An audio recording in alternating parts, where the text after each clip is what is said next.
अस्सलामुअलैकुम। उम्मीद है आप सब लोग खैरियत से होंगे। अब हम शुरू करते हैं हज़रत हूद अलैहिस्सलाम का वाक़या। ये वाक़या शुरू होता है हज़रत नूह अलैहिस्सलाम से।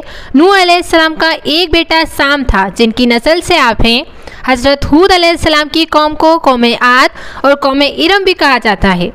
ये वो वक्त था जब हज़रत नूह अलैहिस्सलाम की कौम पर अज़ाब आकर थम चुका था। जब नूह अलैहिस्सलाम की कश्ती ज़मीन पर उतर गई, हज़रत नूह अलैहिस्सलाम ने अपने 3 बेटों को दुनिया के मुख्तलिफ हिस्सों में रवाना किया, जिससे दुनिया में इंसानी आबादी दोबारा फैले।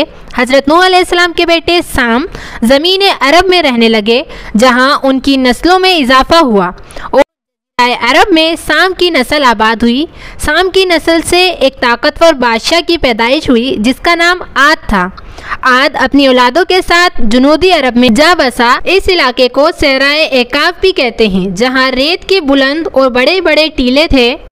आद अपनी औलादों के साथ आकर यहाँ आबाद हुए। इसी तरह उनकी औलादों में 13 कबीले आबाद हुए।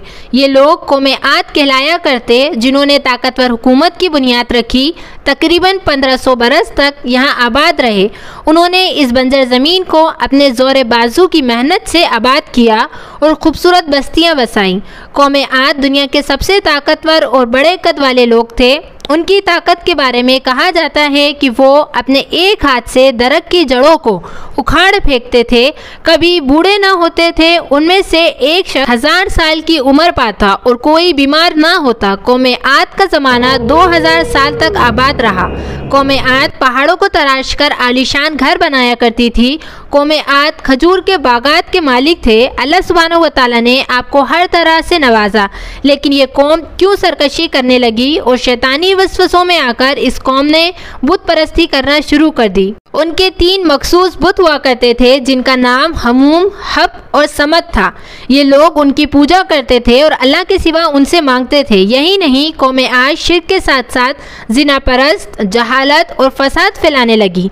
सारी हदों को पार कर दिया। हज़रत हूद अलैहिस्सलाम उनको बुरे कामों से बचाते और दीन की दावत देते। आपने 50 साल तक दीन की दावत दी, पर वो लोग ना माने और हूद अलैहिस्सलाम को परेशान करने लगे, भला बुरा कहने लगे। उन 13 कबीलों में से एक कबीला, कबीला खुलजन, दावत हक पर ईमान ले आए। बाकी 12 गुमराही के रास्ते पर रहे और कहने लगे कि हमसे ताकतवर कोई है तो उसे ले आओ। इसी तरह कौम आद पर अजाब आने के आसार करीब आए।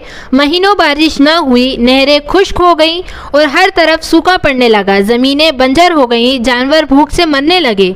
जब खाने को कुछ बाकी ना रहा, तब ये लोग कुत्ते, बिल्लियां, चूहे और मुर्दा जानवरों को खाने लगे। लिहाजा एक सिया बादल कौम आद की तरफ बढ़ा, जिससे हर तरफ अंधेरा छा गया। कुरान पाक में अल्लाह सुब्हानहू व तआला फरमाते हैं, वलम्मा जा अमरूना नज्जैना हुदन वल्लज़ीना आमनू। जब अल्लाह का हुक्म आ गया, अजाब का फैसला, हमने निजात दे दी और बचा लिया हूद अलैहिस्सलाम को और उनको जो उनके साथ ईमान लाए थे अपनी रहमत से। हूद अलैहिस्सलाम ने जब ये मंजर देखा, तब एहसास हुआ कि अजाब का मंजर अब करीब है। अल्लाह के हुक्म से हज़रत हूद अलैहिस्सलाम अपने ईमान वालों को खतीरा बस्ती की तरफ लेकर निकले। जैसे ही हज़रत हूद अलैहिस्सलाम ने एकाफ से हिजरत की, अजाब नाजिल होना शुरू हुआ। काले बादल मजीद सिया हुए और एक तेज़ आंधी चली, जिसने सबके दिल दहला दिए। हवा इस कदर तेज़ थी कि कौम आद के आलीशान घर तबाह होने लगे। उनके महल उस हवा के आगे कुछ न थे। 60 हाथ के अफराद तिनके की तरह हवा में उड़ रहे थे। हवा उनसे ऐसे टकराती थी कि उनका भेजा निकलकर बाहर आ जाता। हवा आग की तरह उनके महलों में जा घुसी। 7 रातें और 8 दिन तक ये अजाब रहा। हर तरफ चीख और पुकार की ही आवाज़ें आ रही थी। कुछ इस तरह अल्लाह सुब्हानहू व तआला का अजाब हज़रत हूद अलैहिस्सलाम की कौम पर आया।